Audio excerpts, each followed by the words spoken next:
Hello friends, இன்றைக்கி நாம் இந்த வீடியோவில் தலைவர்கள் உருவாதல் பார்ட் 7 பார்க்குறோம். முத்துராமலிங்க தேவரை பற்றி பார்க்க போகிறோம். இவர் ராமநாதபுரம் மாவட்டத்தில் உள்ள பசும்பொன் அப்படிங்கிற ஊரில் 1908 அக்டோபர் 30 பிறந்திருக்காரு. இவரோட தாயார் திருமதி இந்திராணி அம்மையார், தந்தையார் உக்கிரபாண்டியர். இவரோட ஆசிரியர் குறைவர வாசித்தான் பிள்ளை.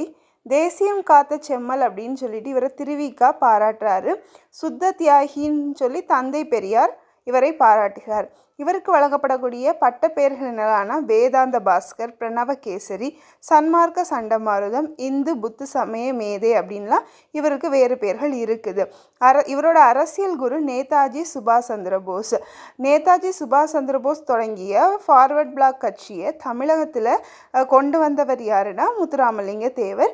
இன்னும் முத்துராமலிங்க தேவரை பற்றின டீட்டெயில்ஸை நெக்ஸ்ட் வீடியோவை அப்லோட் பண்ணுறேன் ஃப்ரெண்ட்ஸ். அது வரைக்கும் தேங்க்யூ, குட் லக்.